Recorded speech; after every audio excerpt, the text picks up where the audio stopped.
from your weather authority, here's Chief Meteorologist Dan Smith.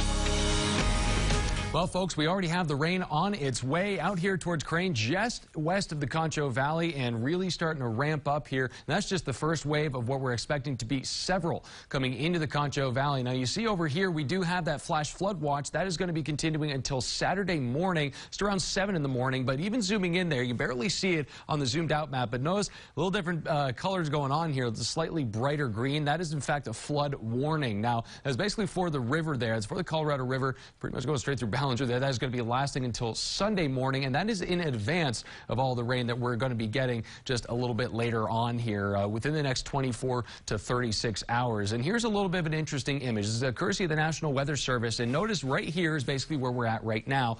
That purple line up there, that is the projected raising of that river by as much as 10 feet or so. So it's about, let's say, about 5 feet right now. Right now, they're expecting it to get up as high as about 18 or 19. So that is minor stage flooding going on for the Colorado River there near Ballinger. We are expecting a lot more rain where that came from, not just here, of course, but flash flooding concerns or flooding concerns in general really ramping up as we're going on through tomorrow and into at least that first part of the weekend. 87 degrees is what we hit today, actually, low of 67, so tiniest bit above average in both respects. We're at 2.5 inches over for the calendar year right now for that rainfall. I really think that we're going to add a lot more to that, at least 1 to 2 inches in most spots, and realistically 3 to 5 in many other spots. The models have really come on board now. I'm just going to show you one of the most aggressive models, let's say, but this is updated on the hour, and you see already this stuff bubbling up, but it's this that's really going to be concerning. This is starting by tomorrow afternoon, even before the Central game, even before what had happened a couple of weeks ago, where it really had come in about maybe 2 to 3 hours before the football games were really starting. I know a lot of them have been moved up to Wednesday, Thursday. I think we only have the 2 area games tomorrow, San Angelo Central and Miles. Of course, Central having their homecoming game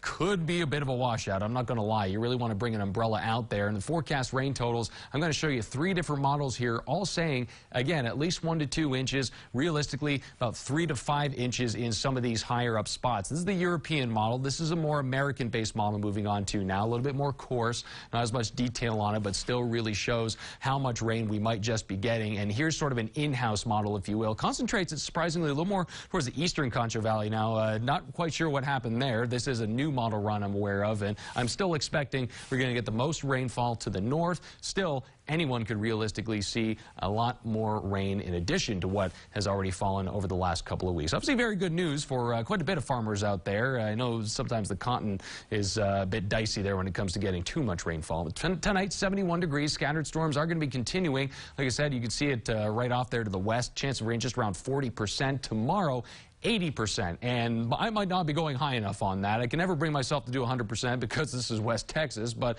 tomorrow 80 degrees as well. Very likely going to be seeing some showers and storms, if not in the morning, then certainly in the afternoon period. And your Weather Authority 7-day forecast for that first full weekend of fall. Notice it's kind of coming down pretty quickly. This low pressure system combined with the front that's coming in, that ought to kick out, but it still give us about 72 degrees for that first day of fall for the daytime high. It'll feel fall-like at least.